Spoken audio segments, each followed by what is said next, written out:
Հետևիր սրտիդ ձայնին, այն քեզ ուզում է տանել անհայտ հեռուներ, վայելիր աշխարհի չքնաղ քաղաքներն ու արևոտ լողափերը նոր զգացողություններով, նոր համերով։ 2026-ը թող լինի հույսերի, մոտիվացիայի, նպատակների իրագործման տարի։ Եվ հիշեք, ամեն ինչ սկսվում է մեկ որոշումից։ Նոր տարին գալիս է նոր հնարավորություններով ու արկածներով։ Քո հաջորդ արկածը մեկ թռիչքի հեռավորության վրա է։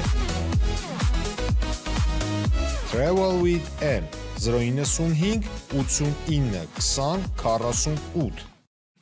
Բարև ձեզ հարգելի հեռուստատեղներ, մենք շարունակում ենք կարևորագույն թեմաների քննարկումները, այս բանի ես զրուցել եմ Կամուրջ քաղաքացիական նախաձեռնության համահիմնադիր Արման Աբովյանի հետ, շնորհակալ եմ պարոն Աբովյան մեր ավերն ընդունելու համար։ ԱՄՆ փոխնախագահ Ջեյ Դի Վենսը այսօր կլինի Հայաստանում, հետո կլինի նաև Ադրբեջանում։ Հետաքրքիր է, որ բավական մեծ պատվիրակությամբ են գալիս, ըստ մամուլի հրապարակումների եւ կան նաև Միացյալ Նահանգների ներկայացուցիչներ, որոնք արդեն 2 շաբաթ է, թե 1 շաբաթ է այստեղ են, Ինչպես է գնահատում այս այցը, դեռ եղած տեղեկությունների հիման վրա, պաշտոնական հայտարարություններ չեն եղել, ինչ դա կարող է տալ Հայաստանին կամ ինչ են գալիս պայմանավորվելու, լավ կոպիտ ասած խնդրեմ։ Ըստ էության հայկական կողմի հետ չեն գալիս ինչ-որ բան պայմանավորվելու, գալիս են նախորդ, պայմանավորվածությունները վերահաստատելու եւ պայմանական միսու արյուն տալ։ Նախ եկեք մի անգամից ֆիքսենք, որ ոչ ոք դեմ չի հապաշրջափակմանը, սահմանների բացելու եւ այլն, այդ ամեն բոլոր process-ներին։ Կրկնեմ, ոչ ոք դեմ չի։ Թրիփ կլինի, չգիտեմ, թրիփի բաժանաղը կլինի, ով ուզում է լինի։ Բայց եթե մենք թրիփը դիտարկում ենք որպես հապաշրջափակման process, ապա մենք չարաչար սխալվում ենք։ Շատ բարձ պատճառով հապաշրջափակումը չի ենթադրում այլ պետությունների շահերի սպասարկում քո պետության ինքնիշխանության հաշվին։ Ինչ է ըստ էության թրիփը։ Թրիփը դա մի պրոյեկտ է, որը իր մեջ, եկեք սենց դասական առումը, որ ուղիղ ասենք, ինքը իր մեջ առավելապես պարունակում է քաղաքական կամ տարածաշրջանի առումով աշխարհաքաղաքական նշանակություն, որտեղ տնտեսությունը, դասական առումով տնտեսությունը ինքը 2-3 մակարդակ ավելի ցածր է։ Ես առհասարակ արդեն իսկ արտահայտել էի իմ կարծիքը առայն, որ կարելի էր ամերիկյան կողմին ուղղակի, լավ իմաստով խնդրել, ասել, գիտեք ինչ կա, քանզի ձեր մոտ Իրանի հետ,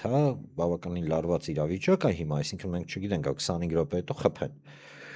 Ապա եկեք այս իրանական кейսը տնակ ոնց է փակվում, այո, օքեյ, թրիփա թրիփ, ու հետո սկսենք արդեն այդ գործընթացները, որովհետև յուրաքանչյուր գործընթաց, որը ծավալվում է Իրանի սահմանների շուրջ, իսկ մենք գիտենք, Իրանի կտրուկ բացասական, արտահայտությունը դեսպանի մասին է խոսքը գնում, որ Հայաստանը կարծես թե դառնում է հակաիրանական, սենց ասենք, ուժերի, կենտրոն, այսպիսի բաներ ասեն, նույնիսկ պատկերացրեք, որ Ադրբեջանը ընդգծված հակաիրանական, դիրքորոշում է, պարբերաբար գետնի վրա, ոչ թե հայտարարությունների մակարդակով արտահայտում, ապա այդ գնահատականի մենք արժանացանք։ Եվ այստեղ Վենսի այցը Հայաստան ինքը երկու հիմնական բաղադրիչ, մեզ համար կարևորագույն բաղադրիչ ունի։ Առաջինը կկարողանանք մենք չեզոքացնենք Իրանի լավ առումով չեզոքացնենք անհանգստությունը թրիփի մասով։ Ոչ, միանշանակ ոչ, որովհետև Միացյալ Նահանգները ուղիղ ասում են, որ իրենց հիմնական նպատակը տարածաշրջանում Իրանի ոչնչացումն է, այլ երկար բարակ եկեք չխոսենք։ Ընդ որում ամերիկացիները բավականին ազնիվ են այդ առումով, ուղիղ ասում են։ Երկրորդը, մենք գիտենք, որ ստրատեգիկ ռազմավարական գործընկերները Միացյալ Նահանգների դա Թուրքիան եւ Ադրբեջանը։ Ընդ որում Ադրբեջանը ոչ միայն ռազմավարական գործընկեր է Միացյալ Նահանգների համար, իրական ռազմավարական գործընկեր, այլ ոչ թե թղթի վրա գրած մենք ձեր ռազմավարական ընկերն ենք։ Այլ նաև Եվրոպայի Ուրսուլա ֆոն դեր Լայենը Եվրոպայի միության բարձրաստիճան ամենաբարձրաստիճան պաշտոնյաներից մեկը Կայա Կալասը արտաքին հարցերի հանձնակատարը բազմաթիվ անգամ հայտարարել են, որ Ադրբեջանը իրենց ռազմավարական գործընկերն է։ Այսինքն մեզ մոտ ստացվում է հետևյալը, որ Միացյալ Նահանգները եւ Եվրոպան ակնհայտորեն ընդունում են, միանշանակ ընդունում են թե Միջանցքի գաղափարը, թե իրենք խորապես թքած ունեն ինչ ա լինելու մեր հետ։ Իրենց համար կարևոր է, որ այն ռազմավարական պայմանավորվածությունները էներգակիրների միջին Ասիայից եւ Ադրբեջանից մատակարարման այդ գործընթացը դեպի Եվրոպա իսկ ավելի խորացած է Եվրոպայից նաեւ ինչու ոչ դեպի ԱՄՆ, օրինակ նույն այդ հազվագյուտ մետաղների թեման պատմությունը, որը բավականին լայն արձագանք ստացավ միջին ասիական հանրապետություններում, նախկին խորհրդային հանրապետություններում։ Ինքը ակնհայտ ցույց է տալիս, որ թրիփը դա ըստ էության հետեւյալն է։ Ուրեմն տեսեք, տրամադրվում է հաղորդակցություն, չմոռանանք ընդգծել, որ թրիփը ըստ էության դառնում է մեծ թուրանի, կապող կարևորագույն օղակը։ Այսինքն ինչ է ստացվում։ Ստացվում է հետեւյալը, որ ամերիկացիները թուրքերին, ադրբեջանցիներին ասում են, օքեյ, ուզում եք միանաք, ուզում եք հարավային Կովկասը ձեզանով անեք, խնդրեմ, արեք, բայց մեր վերահսկողության տակ։ Հիմա այստեղ որտեղ է Հայաստանի շահը։ Ոչ միտը որտեղ է Հայաստանի շահը։ Նրանումն է, որ պորտալարն ենք դառնում, նրանումն է, որ օրինակ նույն Միացյալ Նահանգները, երբ որ անպագորգոր կամ այս իշխանությունները, անպագորգոր հայտարարություններ են անում, որ թրիփը կլինի անվտանգային համակարգի կարևորագույն գործոն, բան չէ, հիմարություն է, չգիտեմ, դա ինձ թվում է մտովի մի քիչ ոչ լիարժեք մարդկանց համար այդ հայտարարությունները արվում, որովհետև ոչ մի պարագայում չի կարող մի համակարգ, որը լիարժեք Հայաստանի Հանրապետության վերահսկողության տակ չի գտնվում, իսկ մենք արդեն հասկանում ենք, որ չի գտնվում, հաշվի առնելով այդ back office, front office այդ մտածածները, որ Ադրբեջանի եւ Ադրբեջանի քաղաքացին կամ բեռները, որ մտնեն, իրանք ուղիղ հասանելիությունից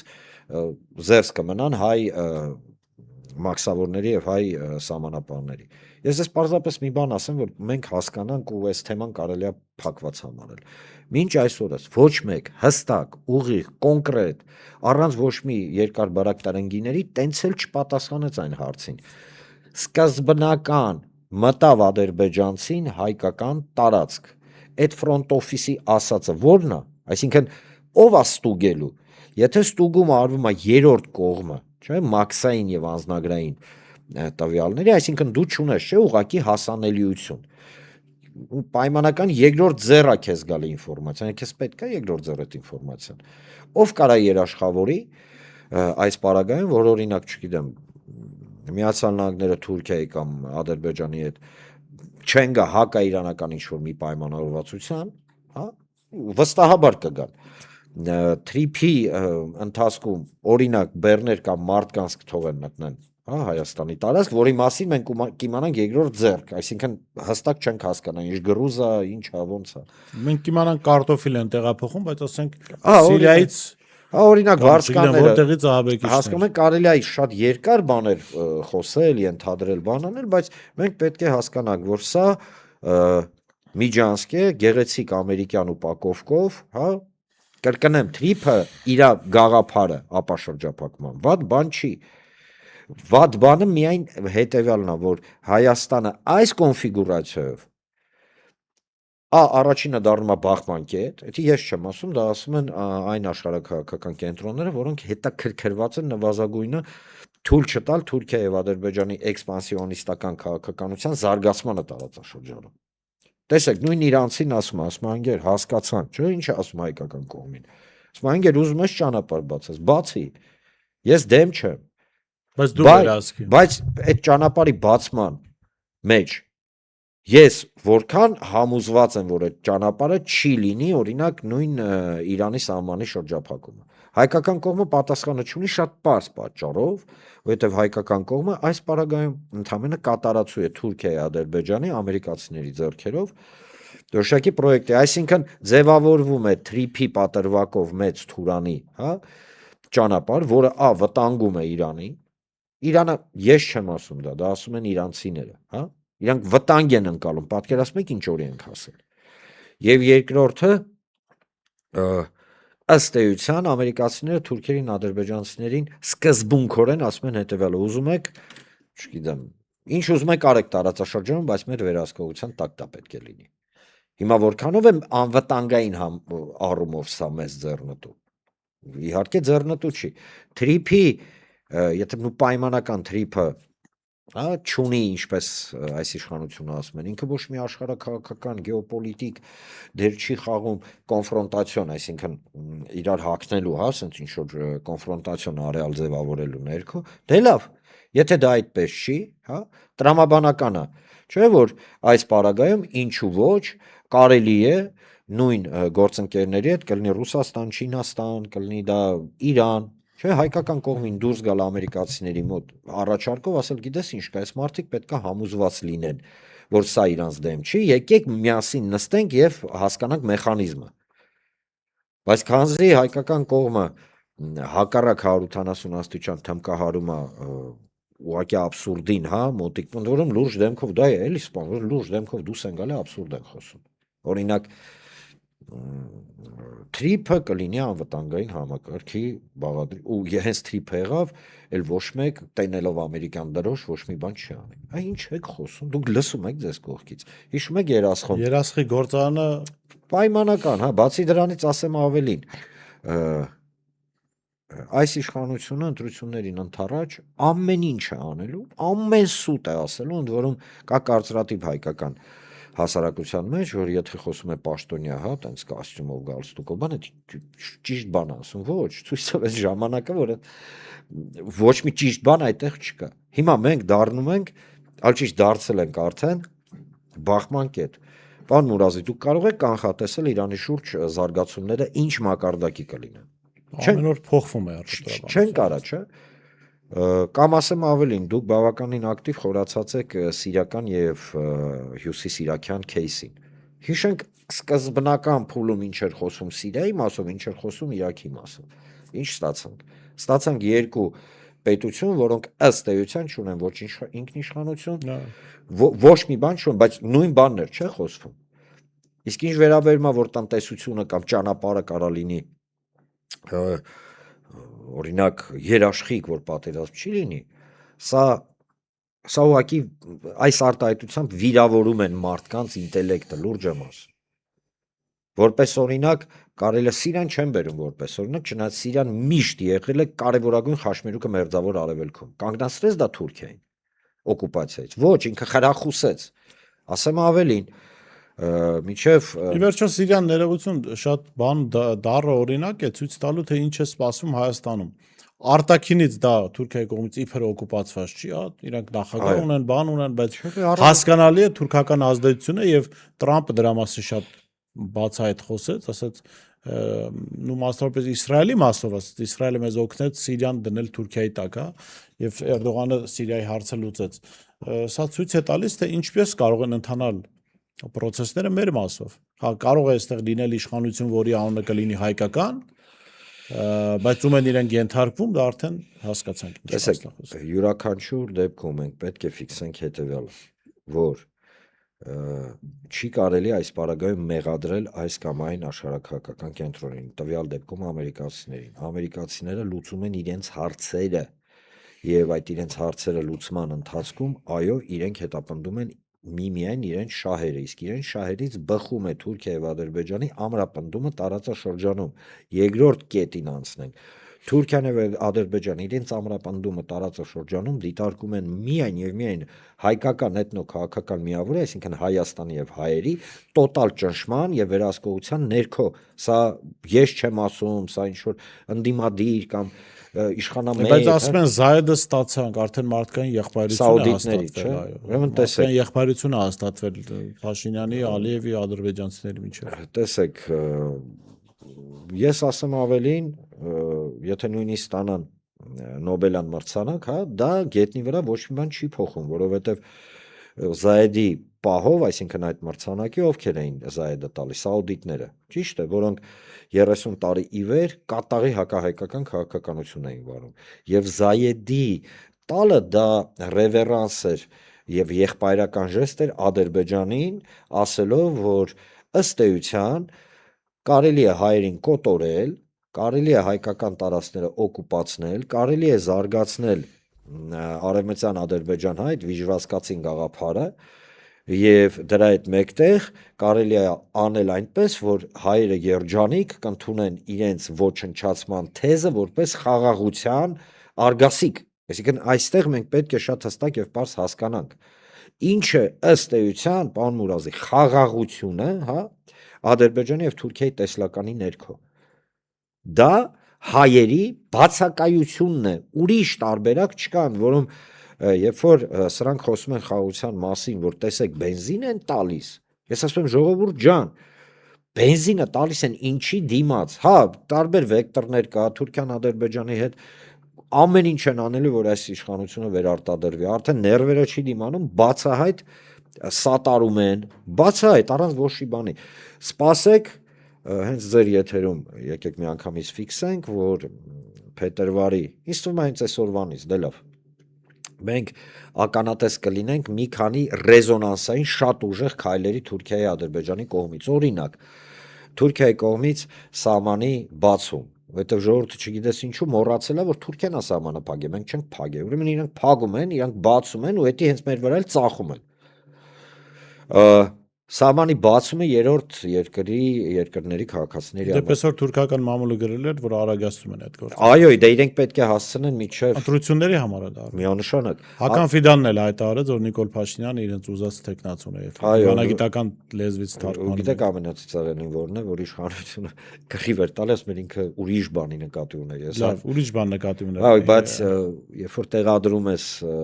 Հական Ֆիդանի, հա, ուղղակի տեսանյութը ես իմ մոտ տեղադրել էի իմ Facebook-ում, ասել է Ժորժ ջան, եկեք ոչ ընդդիմությանը լսեք, ոչ Լսենք Հական իշխանությունը, հա, պարզապես լսեք Հական Ֆիդանին, արեք եզրակացություններ։ Այստեղ շատ կարևոր է հասկանալ հետեւյալը, որ մեր տարածաշրջանում գործընթացի դինամիկան այնքան արագ է զարգանում, որ իշխանությունները ըստ էության, հա, սպասարկելով Թուրքիայի եւ Ադրբեջանի շահերը, հետապնդում են միայն եւ միայն Հիմա մենք մի բան ենք, չէ՞, հասկանում միայն բան, հա, ընտրությունների թեզ։ Հիմա հա, մենք մի բան էլ պիտի հասկանանք, հասարակությանը հասցնենք, որ այնպես չի Էրդողանը, Ալիևը, Վենսը, որ հիմա այսօր գալու է Երևան, հա, ամերիկացիները, եվրոպացիները, այնպես չի Նիկոլ Փաշինյանին սիրահարված են։ Այնպես չի, որ Նիկոլ Փաշինյանով հիացած են։ Այս աջակցությունը մի բան է նշանակում, որ այն ստատուս քվոն տարածաշրջանում, որ հաստատվում է թուրք-ադրբեջանական, պիտի հաստատվի Հայաստանի շահերի ոչնչացման հաշվին եւ այդ գործը կարող է անել միայն Նիկոլ Փաշինյանը այստեղ։ Ասեմ, Կամ ոչ թե կարող է, պատրաստ է անել միայն Նիկոլ Փաշինյանը։ Սա բացենք, որ մարդիկ հասկանան, որ խոսքը նրա մասին չի, որ Հական Ֆիդանը գիշերը քնում Նիկոլի մասին է մտածում կամ Ալիև, չէ։ Ուղղակի իրենք Հայաստանում գտել են մարդ, ով պատրաստ է այդ ստատուս քվոն հաստատել։ տեսեք, ստատուս քվոն ստատուս քվոյի հաստատումը ամենազավեշտը նա է, որ ներկայացնում են որպես խաղաղություն եւ բարեկեցություն։ Բայց եկեք լինենք ազնիվ։ Եթե չլիներ, դե մենք ազնիվ ենք, մեր հերոսադիտողները ազնիվ են, բայց դուրս գանք, հա, օրինական դիմություն իշխանություն խոսույթից եւ պարզապես ֆիքսենք հետեւյալը, որ Հայաստանի եթե չլիներ Հայաստանի Հանրապետության սկզբունքային համաձայնությունը, այլ ճիշտ իշխանությունների սկզբունքային համաձայնությունը, իրենց վերարտադրվելու համար, հա, նժարի վրա դնել Հայաստանի Հանրապետության գոյության նվազագույնը միջին ստրատեգիկ, ասենք ասենք, հա, հաշվարկով 5-ից 7, 7-ից 10 տարի, ապա ոչ մի բան չէր ստացվի, ոչ թուրքերի, ոչ ադրբեջանցիների։ Այն կարծրատիպ կա էլի, դե լավ մենք փուչուր երկիր ենք, ինչ պետք է անենք։ Արա դե լավ էլի հերիք է։ Մենք փուչուր երկիր ենք, ինչ պետք է անենք, ինչ ուզում ենք անենք։ Աշխարհում փոքր երկրներ չլինեին։ Պետք չի, երբ որ դա գալիս է քո դիրքորոշումից, էլի եմ ասում, չի կարելի մեղադրել ոչ ամերիկացուն, ոչ եվրոպացուն, իրենց նկատառումների մեջ, իրենք ասում են, օքեյ, դու պատրաստ ես քո երկիրը վարի տաս, որ մնաս իշխանության։ Ես դրա հետ համերաշխ եմ։ Պատրաստ ենք մեր շահերը սպասարկել։ Այո, եւ իրենք սպասարկում են իրենց շահերը։ Ստեղ խնդիրը նրանումն է, որ Միացյալ Նահանգները իրականում հաշվի առնելով այսպես կոչված, հա, non-stop aggressive, այսինքն առանց կանգնելու ագրեսիվ քաղաքականությունը, որը վարում են վերջին 1 տարվա ընթացքում, մեզ համար գոյաբանական խնդիր են ներկայացնում, որովհետև մենք չգիտենք վաղը ամերիկացիները, հա, իրենց շահերից դուրս գալով ինչ որոշում կընդունեն, օրինակ Սյունիքում։ Ենթադրեք խփում են Իրանին, հա, ասում են ախպեր, մենք բան ենք Որոշել ենք, որ քանզի մենք պատերազմի մեջ ենք ու քանզի թրիփը մեր տնտեսական շահերի, հա, կարևորագույն իբր բանա, տենց գործունը բան ենք։ Դե տարումով մենք աշխարհակահաղական Զորք ենք իջացնում։ աշխարհակահաղական այս գործընթացների մեջ մենք նման ենք ԿՊԱ-կանների Հայաստանը ինչ եմ ասում։ ԿՊԱ-կաններն էլ չգիտեն, վաղը պատարակ են իրանք սիրելու, գիրք կարդալ են սիրելու, չգիտեմ, թմբուկ են նվագել սիրելու, իրենք սպասում են Նիկոլ Փաշինյանը ինչ կսիրի, որ հաջորդ օրը իրենք դա սիրեն։ Հիմա Տրամպը եւ Ամերիկան ինչ սիրեն, այստեղ պիտի փորձեն դա իրականացնել։ Հիմա մի հարց, որը քննարկում էր Վենսի այցի վերաբերյալ, Վենսի այցը կարող է բերել նրան, որ Ադրբեջանից գերիներ վերադարձվի։ Վենսի այցը չի բերելու դրան։ Դա բերելու է Միացյալ Նահանգների կողմից կրկին իմիջային եւ նախընտրական գործընթացի ներքո։ Այսինքն դեռ կարելի է սպասել գերիների վերադարձ։ Տեսեք, կարելի է սպասել, ասեմ ավելին, գերիների վերադարձը դարձել է кейսը, հա, այսպես կոչված փոխանակման кейսը Հայաստանի Հանրապետությանը Ադրբեջանի կողմից սատարելու հարցում։ Ընդ որում մակարդակը վերադարձվողների, այսինքն կլինեն դա մեր եղբայրները, որոնք չեն զբաղացրել Արցախում, թե կլինեն նախկին նախագահները եւ այլն։ Մակարդակը կախված է ներհայկական դինամիկայից։ Ադրբեջանը շատ ուշադիր հետևում է այն գործընթացներին, որոնք Հայաստանում տեղի են ունենում։ Եվ այն պահից սկսած, երբ որ ինքը զգաց, որ օրինակ իշխանության ռեյտինգային համակարգը շարունակաբար իջնում է, այո, ես չեմ բացառում, որ իրենք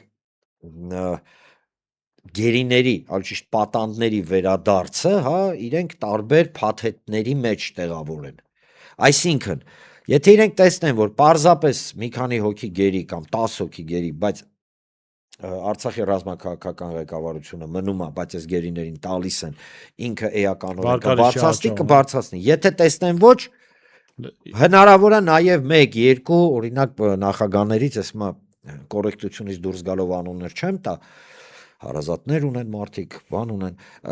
վերադարձնեն։ Ստեղ խնդիրը հետևյալն է, որ մենք պետք է հասկանանք, որ Ադրբեջանը, ասեմ ձեզ ավելին, չզարմանանք, որ մոտակա ժամանակներ մեր Ադրբեջանից այնպիսի հայտարարություններ հնարավոր է լսենք, չնայած հայատյացությունը այնտեղ այն մակարդակ է, որ մի քիչ դժվար է հավատալ, բայց այնուամենայնիվ, որ օրինակ Ադրբեջանը Հայաստանից օրինակ պատրաստ է գնել եսիմինչ, այսինքն առևտրաշրջանառության տպավորություն ստեղծելու գերիների վերադարձ, ասեմ ավելին, եթե զգացին, որ իշխանության վիճակը պուլպուլակ է, ժողովրդական լեզվով ասած, շատ հնարավոր է ոչ կարևոր կետերից, որոնք իրենք օկուպացրել են, 5 մետր հետ քաշվեն։ Չեմ ասում, օրինակ 5 մետր հետ քաշվեն կամ ինչ-որ մի տարածք հետ քաշվեն եւ սա ներկայացվի որպես տեսեք խաղաղություն է եկել, որովհետեւ Ադրբեջանի համար կարևորագույնը դա հունիսի 7-ից հետո արևմտյան Ադրբեջան դոկտրինի ռեալիզացիանը ինչի համար, որովհետեւ իրենք հասկանում են հիմա գեոպոլիտիկ նայենք, Միացյալ Նահանգները, Չինաստանը, Ռուսաստանը տարբերակ չկա 26, 27, 28 թվականին դուրս են գալու աշխարհակահաղական կոնսենսուսի ու ինչ որ խաղի կանոններ են ձևավորվել։ Միջև այդից ձեռք են բերել արդեն դա այո, որովհետև իրանք պետք է այս խառը վիճակում մաքսիմալին հասնեն, իսկ իրենց համար դաժե մաքսիմալ չէ, էլի մինիմալ նպատակը Հայաստանի Հանրապետության նվազագույնը բարենպաստ պայմաններ ստեղծել ապամոնտաժման համար։ Իդեպ էստեսա ուսումնասիրություն էին արել, բան on-line հարթակների իմաստով, աստորեն այն պահին, երբ որ ստորագրվել է այսպես կոչված այդ խաղաղության, նախաստորագրվել է խաղաղության օգոստոսի 8-յան փաստաթուղթը, արևմտյան Ադրբեջան տերմինը 36%-ով աճել է օգտագործումը։ Իհարկե։ Այսինքն եւ մյուս կողմից բացահայտվեց, որ այդ այսպես կոչված կազմակերպությունը ֆինանսավորում է ուղիղ Ալիևի աշխատակազմից։ Սա պիտի մարդիկ հասկանան, գիտեք, հիմա դժվար է մարդիկ չեն ուզում անդակ այսպես անհանգստացնող լուրեր լսել, բայց սա է իրականությունը։ 2018-19 թվականին, նամանավանդ 19 թվականին, երբ որ այն ժամանակ ազգային ժողովում, հա, ելույթներ ես հիշում եմ, որ ձեր մոտ հրավիրված էին, մենք զրույց ենք տարել ազգային ժողովում, որ հայտարարություն հնչեց, որ ախպեր այս մարդիկ Արցախի հաշվին ձևավորում են որոշակի գործընթաց եւ արհավիրք է պատերազմ ասպասում, հիշում եք մեզ ինչ օրը գցեցին։ Նույն իմը դեժավյու է, որ 2019 թվականի այդ բոլոր նախազգուշացումները ժողովրդան սկսելու է, մեզ ասում էին դուք չեք ուզում, որ այս խեղճերը գան ու երկիրը դզեն։ Թողեք, Տեսա, թող որ աշխատեն, հա, հա։ թողեցինք հետո։ Ստեղ խնդիրը հետևյալն է, նույն պատմության մեջ ենք ընկնում։ Մարդիկ ինչպես 18-19 թվականին ուղղակի գլխների մեջ չէր տեղավորվում, որ հնարավոր է լինի իրավիճակ, երբ որ Արցախում չի լինի հայ։ Ուղղակի մեկին ասեր, թքեր երեսի, կասեր էսի չես խոսում արա։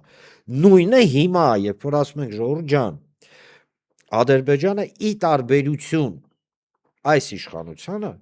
ունի ստրատեգիկ նպատակ, որը իրականացնում է իշխանությունը Հայաստան ունի տակտիկական նպատակ, այսինքն ամենօրյա նպատակ մնալ իշխանության։ Եվ միգուցե տարօրինակ բան ասեմ, այս իշխանությունը ոչ թուրքամետ է, ոչ ադրբեջանամետ է, ոչ ամերիկամետ է, ոչ ռուսամետ է, ոչ էլ եվրոպամետ է։ Այս իշխանությունը իշխանաաթոռամետ է։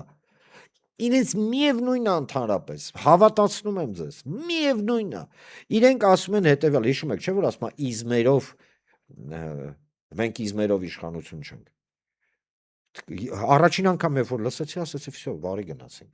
Երբ որ չկա իզմեր, այսինքն չունես դու հստակ, Շնորհակալ չկա նաև կարմիր գծեր։ ընդհանրապես ոչ մի բան չկա։ Շատ լավ, պարոն Աբովյան, գանք ներքաղաքական հարցերի, շատ է քննարկվում ընդդիմադիր ուժերը ինչ տեսքով են մասնակցելուն ու տարբեր ուժերից մենք այստեղ ներկայացուցիչներ ունեցել ենք, մամուլում հաճախ քննարկվում է Բարգավաճ Հայաստանի Գագիկ Ծառուկյանի մասնակցության ֆորմատը։ Այդ բանը դեռ հստակեցված չի, տարբեր լուրեր են շրջանառվում։ Ֆորմատը ինչի նկատի ունեք։ Ու ոնց է մասնակցել, որտեղ ասում են, այս ուժի հետ է դաշինք կազմելու Այդ պարագայում վարչապետի տեխնացուն այս մարտն լինելու, այն մարտն լինելու, ինչ հստակեցում կանեք։ տեսեք, առաջին հերթին կոչ եմ անում բոլորին չլսել ասեկոսեները, չգիտեմ, հա, այս կամ այն այսպես կոչված արտահոսքերը, Դիմա որ պաշտոնական չկա, հա, լռում են, ասեկոսեները տեղ ունեն։ Տեսեք, պետք է հստակ ասել հետևյալը։ Ինչ վերաբերում է ձեր մատնանշած բոլոր գործընթացներին, երբ որ կհնչի պարոն Ծառուկյանի կողմից կամ միգուցե, հա, իր մամլոյցարայության կողմից հստակ հայտարարություն կամ դիրքորոշում, այդ ժամանակ կարան քննարկենք, որովհետև առաջին հերթին դե լավ, սենց ասեմ, ես լիազորված չեմ, հա, այս կարգի հարցերը քննարկել, որովհետև ըստ էության քննարկելու բան էլ չկա առայժմ այս պարագայում։ Ինչ վերաբերում է վարչապետի տեխնացուներ, ինչ ֆորմատ եւ այլն, ժամանակը կգա, պարոն Ծառուկյանը ամեն ինչ կհայտարարի, ամեն ինչ կընկնի իր տեղը։ Ինչ վերաբերում է կոնցեպտուալ ֆորմատով, այո, կա կոնցեպցիա, կա պլատֆորմա, կա տեսլական, կա ինչու ոչ գաղափարական շատ, հա, խորքային հենք, որը կոչվում է առաջարկ Հայաստանի։ Միանշանակ առաջարկ Հայաստանիով ենք հանդես գալու եւ առաջարկ Հայաստանի ինչ է Իրանից ներկայացնում է մի կոնցեպտ, որտեղ խնդիրների լուծումը գալիս է ոչ թե վերևից ներքև, այսինքն, հա, վերնախավից դեպի ներքև, այլ հակառակ ներքևից բարձրանում է դեպի վերև եւ դառնում է համընդհանուր հարցերի լուծման առարկա։ Օրինակ, այս վերջին օրերին երիտասարդության հետ հանդիպում էր պարոն Ծառուկյանի մոտ եւ այնտեղ բազմաթիվ հարցեր էին բարձրաձայնվել, սկսած գյուղատնտեսությունից, վերջացրած աշխարհակաղակական եւ ներհայկական զարգացումների։ Ես ապշած էի ուղղակի երիտասարդների թե հետաքրքրությամբ, թե առաջարկների ռելևանտության, այսինքն գործնականում իրականացման այդ իրենց, սենց ասեմ, տեսլականից եւ այս պարագայում, երբ որ ուղղակի մենք նայում ենք առաջարկ Հայաստանի կոնցեպտը, ապա գալիս ենք մի եզրակացության, որ իրականում սա ինչ-որ խնդրում եմ որպես գովազ չընկալել, ունիկալ իրավիճակ է, երբ որ մարդիկ տեսնում են խնդիրը, հասարակ մարդիկ, գյուղատնտեսությամբ զբաղվող, արդյունաբերությամբ զբաղվող, մանր բիզնեսով զբաղվող, ուսանողները, բոլորը ըստ էության չի մնացել սոցիալական, հա, դաշտում ոլորտ, որին չանդրադառնա առաջարկ Հայաստանին, տեսնում են խնդիրը եւ ով ավելի լավ այդ մարդկանցից, հա, ավելի լավ կհասկանա եւ կձևավորի լուծումը։ Եվ այդ լուծման համար հարթակ է ստեղծվել, տեսնում եք խնդիրը, տեսնում եք լուծումը։ Եկեք նստենք իրար հետ, այդ լուծումը, այն որ ասում է brainstorming անենք, ձևակերպենք եւ վայո այդ լուծումը թող դառնա կոնկրետ խնդրի լուծում։ Օրինակ գյուղատնտեսությամբ զբաղվող մարդիկ առավոտից երեկոն ասում են դե լավ, մեզ պոլիտիկա բան գեոպայիտ շատ հետարքիր է, բայց էլեմենտար բերքը պահելու համար պայմաններ կա թե ոչ, որովհետև գյուղացու համար իհարկե իր ապրուստն է, չէ, կարևորագույն, որ ինքը բերքը աճացնում է, այդ բերքը չփչանա, այդ բերքը ռեալիզացվի։ Ոնց է ռեալիզացվելու։ Հասկանում եք, մենք վերջերս մեծ սառնարանային տնտեսություն պարոն Ծառուկյանը կառուցեց Գեղարքունիքի մարզում, միանգամից ներողություն եմ խնդրում, մի քանի հազար ընտանիք արտագաղթի մտքից հետ կանգնեցին եւ որոշեցին մնան Հայաստանում։ Էլեմենտար օրինակ եմ բերում։ Կամ գյուղատնտեսության հետ կապված, հա, այդ ոլորտում գտնվող մարդիկ էլեմենտար հարց են տալի, ասում են գյուղատնտեսությունը ստրատեգիկ ոլորտ է, ճիշտ է, հա, ասում են ճիշտ է, բախի չկա նախարարություն։ Այսինքն ստրատեգիկ ոլորտը ինչ որ նախարարության ենթավորորդ է։ Սա աբսուրդ է։ Եվ այս պարագայում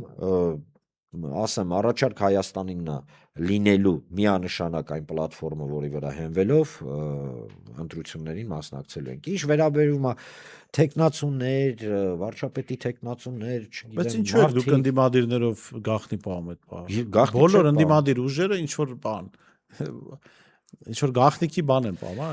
Չէ, գաղտնիքի պահ չի, տեսեք։ Մի ժամանակ բոլոր ուժերի վերաբերյալ կարծեք թե հստակ էր, որ այս ուժը կունենա, այս վարչապետի տեխնացուն, այս Չէ, գաղտնիքի, ստե գաղտնիության խնդիր չի։ Երկրորդ նախագահ ասում է ռեյտինգը կչափենք, մեր ձևով ասում է հələ փետրվարի 12-ին կասենք։ Դուք ասում եք դեռ հայտնի չի։ Տեսեք, գաղտնի պահելու ոչ մի բան չկա, բայց դրա հետ մեկտեղ մինչև չկա հստակություն, չէ, պետք չէ հստակ ինչ որ բան լինի, որ ասես։ Հիմա եթե մենք դնենք, ասենք ինչ որ բաներ սկսենք հայտարարել, որը հստակ չի, ինչին դա կբերի։ Պետք է հստակություն լինի, երբ որ հստակությունը կլինի, հայտարարությունը կլինի, հավատացնում եմ ձեզ։ Շատ լավ, շնորհակալ եմ, պարոն Աբովյան, հստակությունը լինելուց հետո նորից հրավիրենք ձեզ այդ հարցերը քննարկելու, նաև ընդդիմության վերաբերյալ, քանի որ այսօր Վենսի այցով պայմանավորված կարծում եմ շատ բաներ ընդդիմության մասին չեն լսելու, դրա համար կթողենք հաջորդ անգամ այդ թեմաների մասին խոսենք։ Շնորհակալ եմ, ես շեշտեմ։ Շնորհակալ եմ։ Զրուցում էի Կամուրջ քաղաքացիական նախաձեռնության համահիմնադիր Արման Աբովյանի հետ, տեսություն կհանդիպենք։